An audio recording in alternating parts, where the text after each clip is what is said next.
In a world where children are often overlooked and their voices ignored, one young boy steps forward, cradling a fragile life in his arms, forcing a courtroom full of adults to confront the harsh realities of neglect, racism, and the true meaning of justice.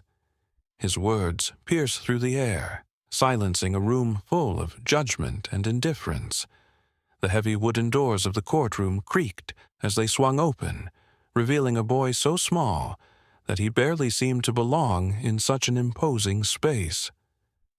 Malik, dressed in dirt-streaked clothes that hung loosely from his thin frame, stepped forward, cradling a tiny bundle in his arms. The baby, wrapped in a worn blanket, let out a soft whimper, barely audible over the rising whispers of the courtroom spectators. "Where is his mother?" someone murmured. "Who let that boy in here?" The judge, an older man with deep lines of authority etched into his face, peered down at Malik from his high seat. Behind him, the emblem of justice hung prominently, a symbol of fairness and law, yet to Malik it loomed as a silent reminder that justice had rarely been kind to people like him. Malik's steps were slow, deliberate. His arms, though thin, held the child securely, as though he alone carried the weight of the baby's survival. His face, streaked with dust and exhaustion, showed no fear. He had come here with a purpose. A bailiff moved toward him, unsure whether to intervene. But before he could, Malik lifted his chin and spoke, his voice steady, but filled with quiet desperation. "This baby was left to die," he said, "and I was the only one who cared enough to save her." The courtroom fell silent. The judge leaned forward, studying the boy who had just interrupted his courtroom. His initial reaction had been irritation. Children had no place in these proceedings, but something about Malik's unwavering stance made him hesitate. The boy wasn't afraid. He wasn't begging or pleading. He was simply stating a fact. The judge cleared his throat. "Who are you?" "My name is Malik," he said. His fingers adjusted the blanket around the baby as he spoke, as if shielding her from the cold detachment of the courtroom. "I don't have a home. I don't have parents. But I found her, and I wasn't just going to walk away." A murmur ran through the room again. Some exchanged glances, uncomfortable with the stark reality of the situation. A child, discarded like garbage, had been rescued by another child. Society had abandoned long ago. "Where did you find her?"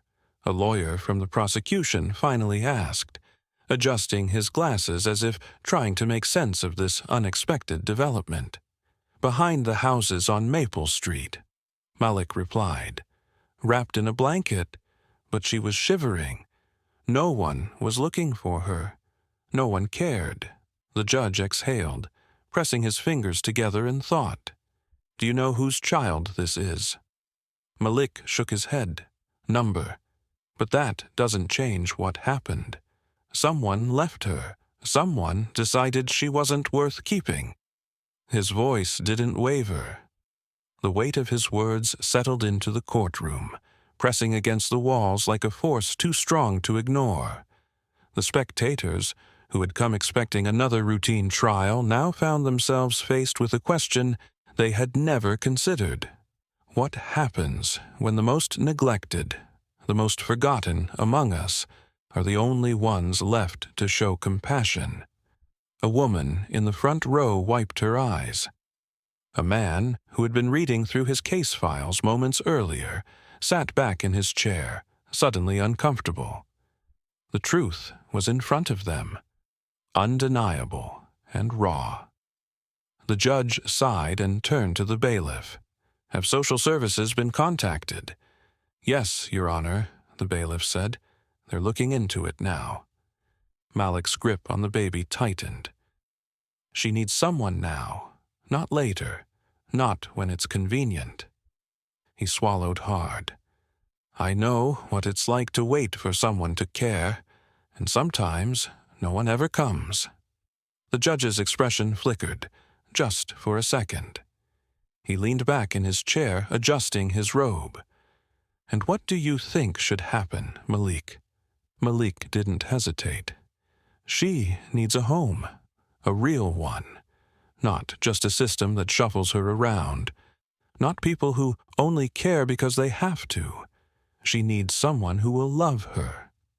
The weight of his words was heavier than the judge had expected. He had spent years delivering verdicts, upholding laws, ensuring order. But this was something different. This was truth in its purest form. He had expected a child, but standing before him was something else entirely, a voice that refused to be ignored. The judge sighed. "We'll determine what happens next once we have more information." Malik's jaw tightened. He had seen this before, the waiting, the excuses, the bureaucracy that turned lives into case numbers. He looked down at the baby in his arms, who had fallen asleep despite the noise of the courtroom. She was warm now, safe. But for how long? The judge continued, his tone shifting. "But you've done something remarkable, Malik.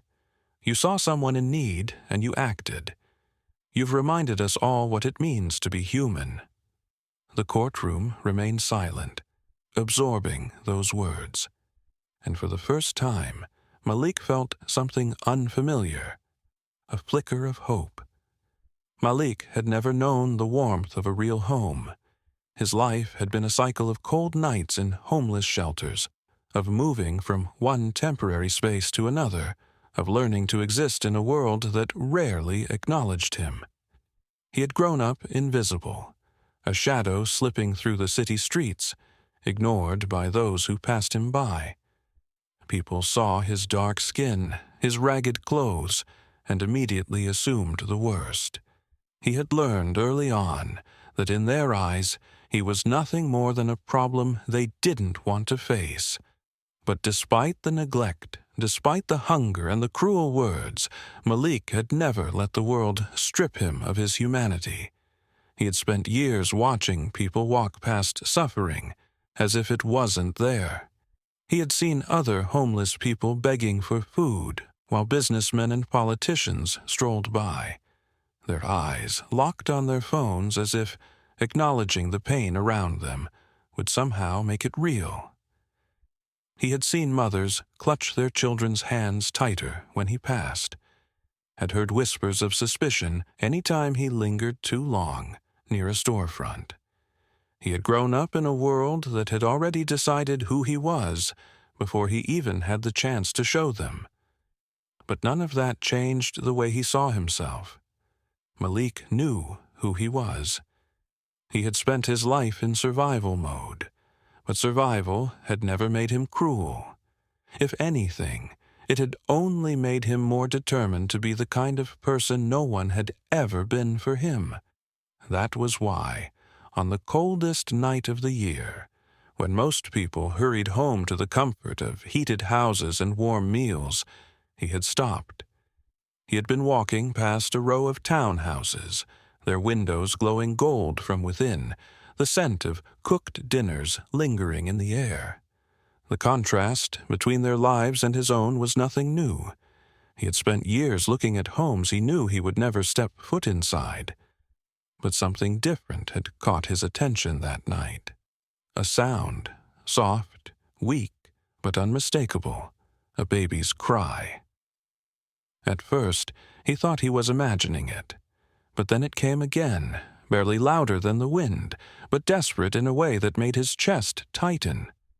He followed the sound, stepping carefully around piles of snow, his heart pounding, and then, near the side of one of the houses, half hidden beneath a blanket that was far too thin for the freezing temperature, he saw her, a tiny baby, no older than a few months, her face red from the cold, her fists clenched, her cries growing weaker. Someone had left her there. Someone had decided that she wasn't worth keeping, that she wasn't worth fighting for. Malik didn't hesitate.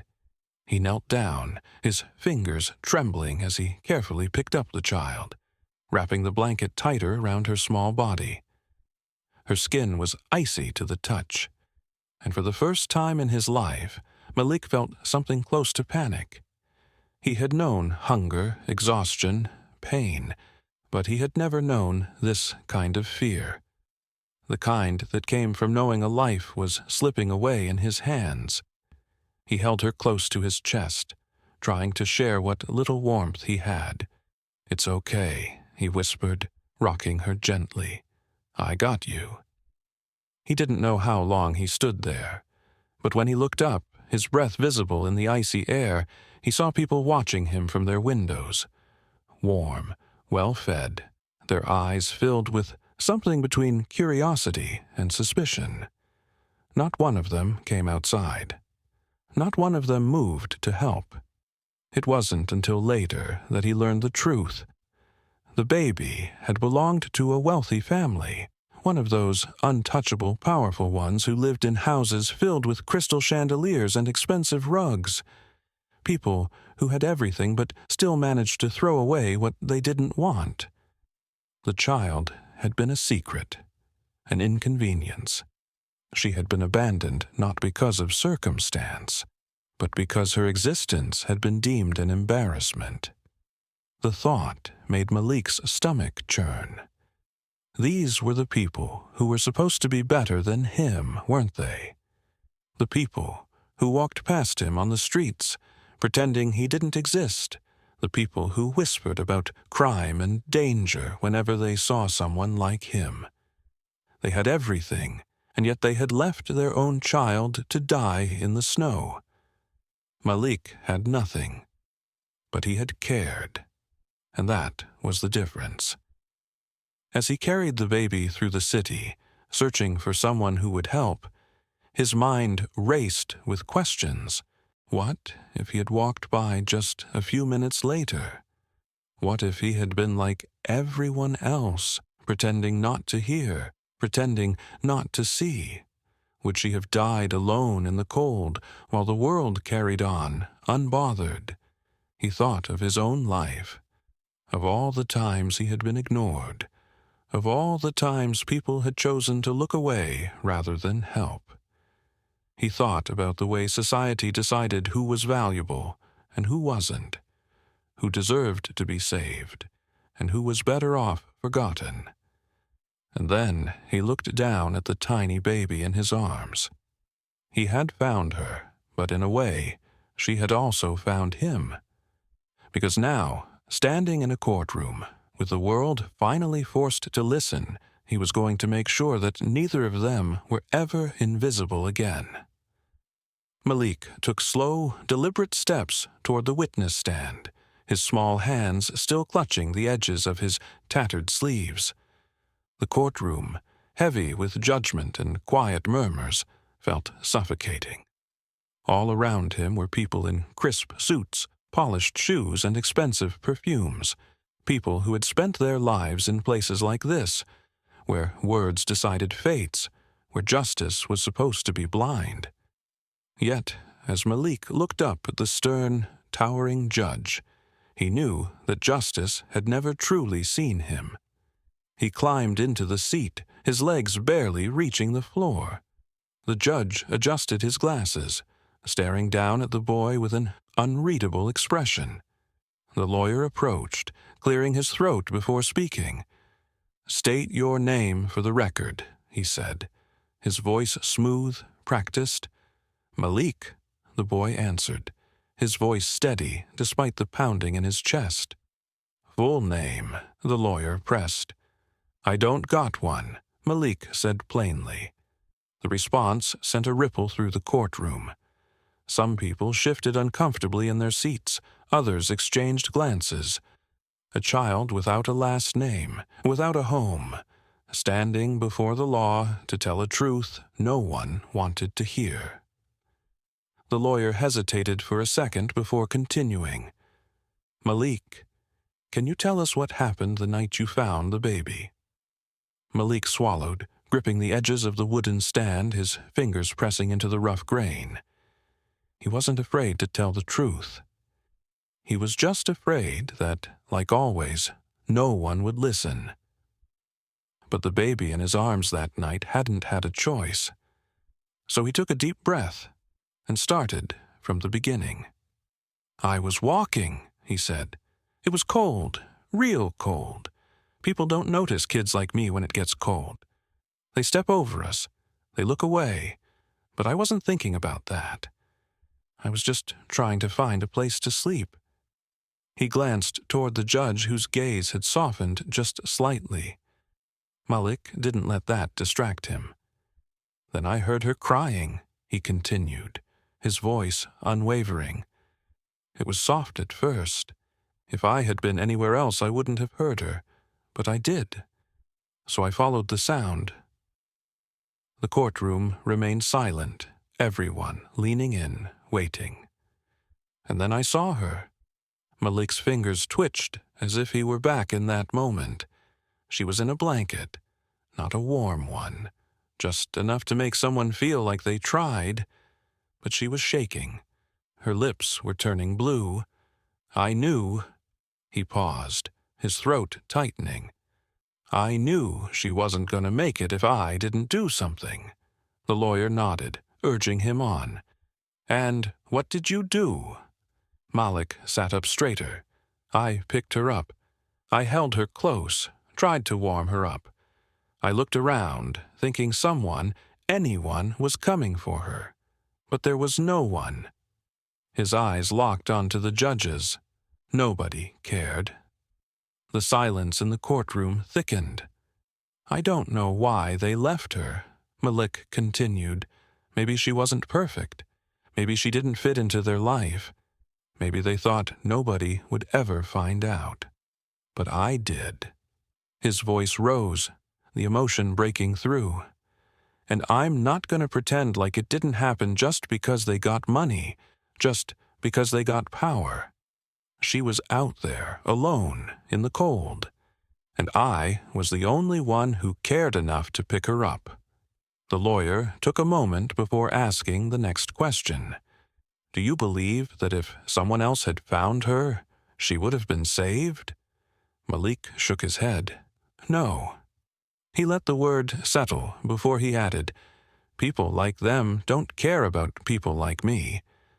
They don't think we got hearts, but we do. And when I saw that baby, I didn't see her skin. I didn't see where she came from. I just saw somebody who needed help." The judge inhaled sharply, shifting in his seat. Malik wasn't finished. "You want to know what's messed up?" Malik's voice didn't waver. "If it was the other way around, if I was the one left out there in the cold, nobody would be in this courtroom. Nobody would be asking what happened. They'd just walk past and keep going." The murmurs in the courtroom returned, hushed but unmistakable. People fidgeted, some looking down, others avoiding his gaze altogether. Malik's words had struck something deep, something uncomfortable. The judge, who had spent years delivering verdicts with the weight of the law, found himself faltering. He had presided over countless cases, heard testimonies from people of all walks of life, but nothing had ever quite hit him like this. This wasn't just a boy telling a story. This was an indictment of an entire system, a mirror reflecting a truth that no one wanted to see. A long pause filled the room. Finally, the judge leaned forward, resting his elbows on the bench. His voice, when he spoke, was softer than before. "Malik," he said, "do you understand the weight of what you've done?" Malik met his gaze without hesitation. "Yeah," he said, "I understand. I did what was right, even when nobody else would." And for the first time in a long, long time, the judge found himself questioning everything he thought he knew about justice. The courtroom, which had moments ago been frozen in stunned silence, began to stir. A murmur rippled through the crowd. an undercurrent of realization settling over the room like a heavy fog. Malik's words had done something that years of legal arguments and carefully prepared statements had failed to do. They had cut through the noise, the bureaucracy, the wealth-driven shield that protected the powerful, exposing the ugly truth for all to see. The judge, who had spent decades presiding over cases with a hardened demeanor, sat back in his chair, rubbing his temple as if trying to process what had just unfolded. The weight of Malik's testimony was undeniable. His voice had held no rehearsed rhetoric, no carefully crafted legal jargon. It had been raw, honest, and impossible to ignore. For the first time in his long career, the judge hesitated before speaking. He glanced at the baby, still wrapped in Malik's arms, her tiny fingers curled around the fabric of his worn-out coat. The contrast between them, the child of privilege who had been abandoned and the homeless boy who had risked everything to save her, was too glaring to dismiss. Then, with a deep breath, he straightened his posture and spoke. "This court will not ignore the gravity of what has happened here today," the judge declared, his voice firm yet tinged with something almost like regret. "An immediate investigation will be launched into the abandonment of this child, and those responsible will be held accountable." Gasps filled the courtroom. The wealthy family, seated stiffly near their attorneys, exchanged uneasy glances. This was not the outcome they had expected. They had walked into this courtroom believing their wealth would protect them, that their carefully constructed image would be enough to deflect scrutiny.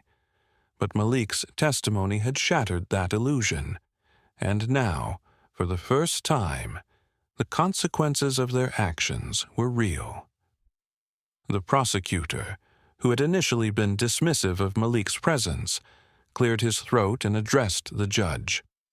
"Your Honor, given the circumstances, we request that social services intervene immediately to ensure the safety of the child." The judge nodded, but turned his attention back to Malik.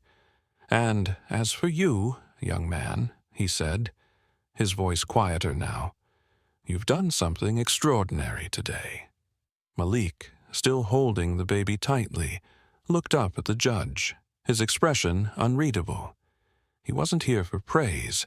He wasn't here for recognition. He had done what needed to be done because no one else would. But outside the courthouse, something was happening.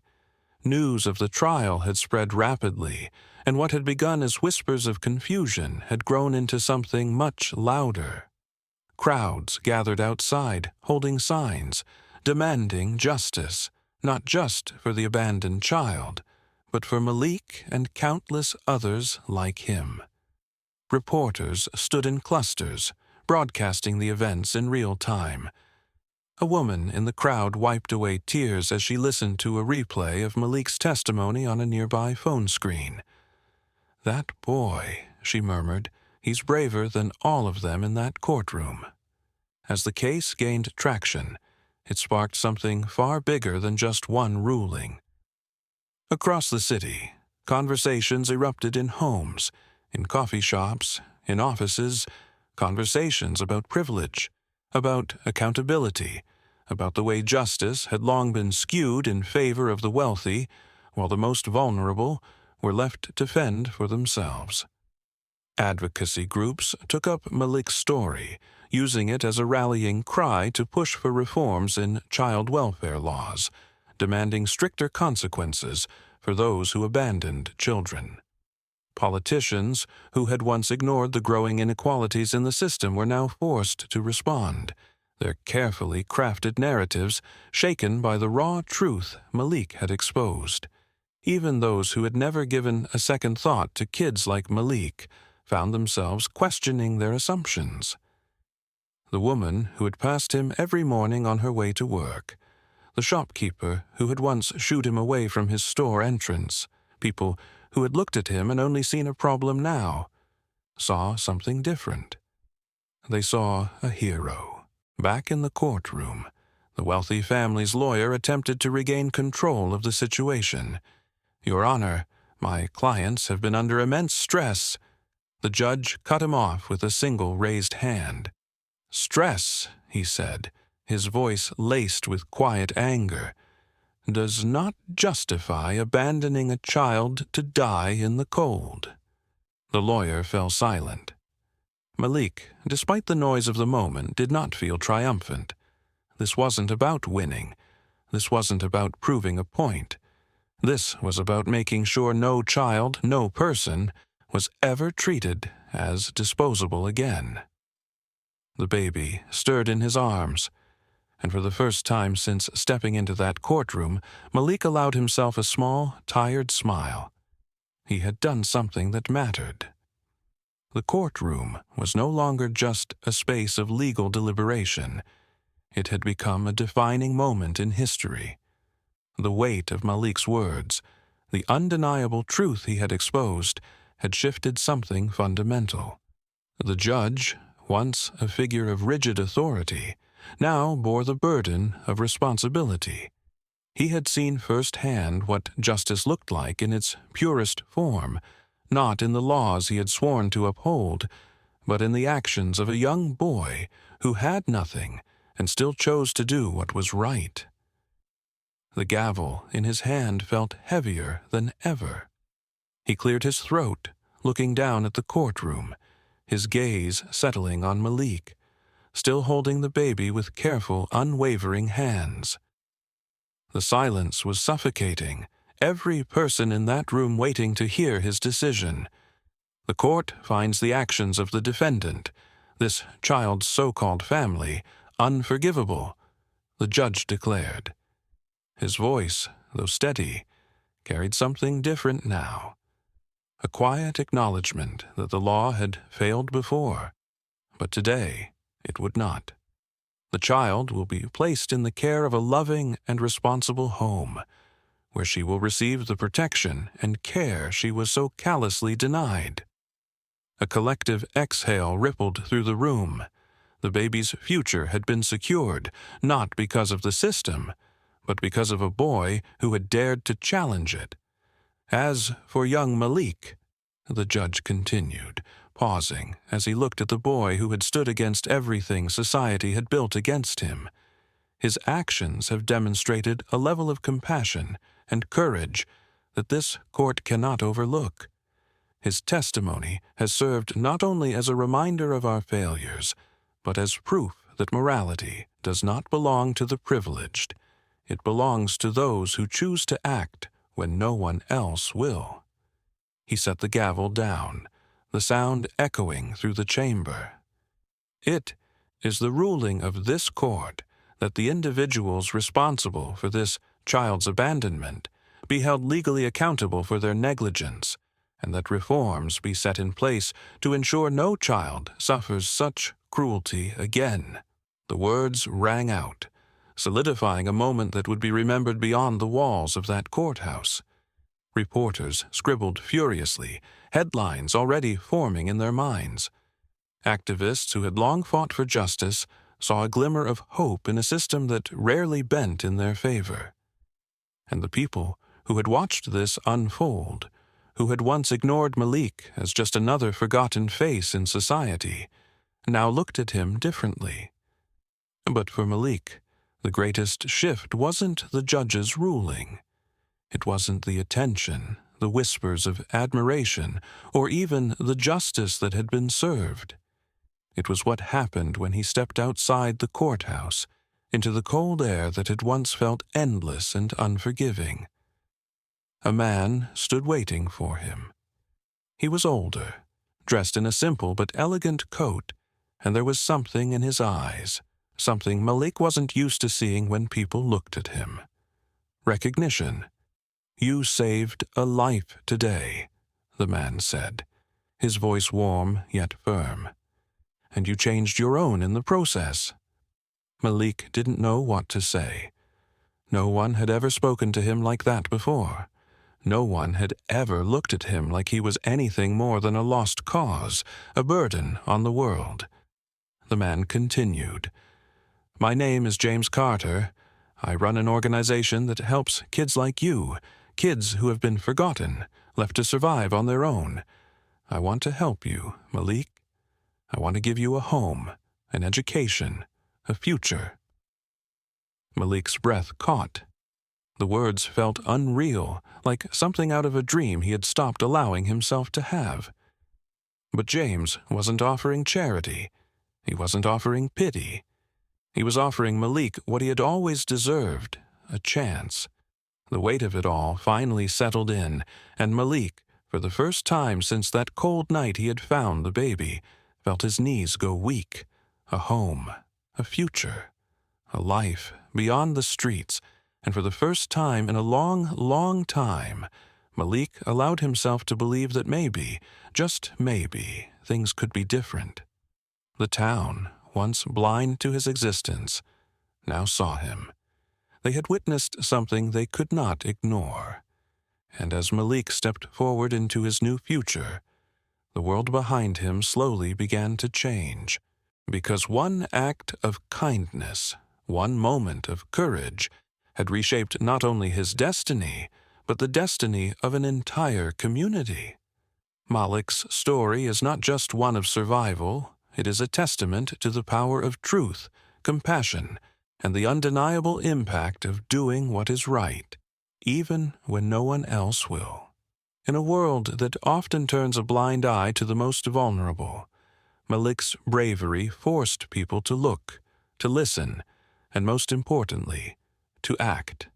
His journey, from being a boy invisible to society, to becoming a voice that could not be ignored, proves that the most profound change does not come from wealth or status, but from courage in the face of injustice. As he walked away from the courthouse, the weight of the moment settled on him. The echoes of his testimony still lingered in the air, weaving their way through the minds of those who had once dismissed him. He had spoken a truth so undeniable that even the most hardened hearts had to acknowledge it. But Malik had not done any of it for recognition. He had not stepped forward in that courtroom for praise or for reward. He had done it because it was the right thing to do. And now, the world around him was changing. The wealthy family that had abandoned their child could no longer hide behind privilege. The judge who had once been indifferent had been forced to confront his own biases. The community that had ignored Malik for so long was beginning to understand the cost of their neglect. But more than anything, Malik had changed too. For so much of his life, he had been told, through actions, through words, through the cold indifference of the world, that he did not matter, that his existence was insignificant, that boys like him, homeless and forgotten, were nothing more than shadows on the edge of society. But today, standing in the light of a world that could no longer ignore him, Malik knew the truth. He mattered. His voice mattered. His actions had changed the fate of an innocent child and, in doing so, had begun to rewrite the narrative that had been written for him long before he was even born. The impact of Malik's bravery would stretch far beyond this case. Across the country, people were talking. His story was being shared in newspapers, on television, in whispered conversations between those who had never before considered the reality of children like him. Malik had not just saved a baby. He had sparked a conversation that would not be silenced. And while his future was still uncertain, one thing had become clear. He was no longer just a boy surviving in the shadows. He was proof that one act of courage could shake the very foundation of injustice, that the smallest voice could echo through the walls of power, forcing change where it was long overdue. Justice, Malik had come to realize, was not just about the laws written in books or the verdicts handed down in courtrooms. It was about people choosing, every day, to stand up for what was right, to see the humanity in others, regardless of wealth or status, to take responsibility not just for their own lives, but for the world they helped create. And Malik, despite everything, still believed in that world. He believed in a world where a child abandoned in the cold would not be left to die. A world where a boy like him, despite his hardships, could still be seen for his heart and not just his circumstances. A world where justice was not reserved for the privileged, but was something everyone could reach.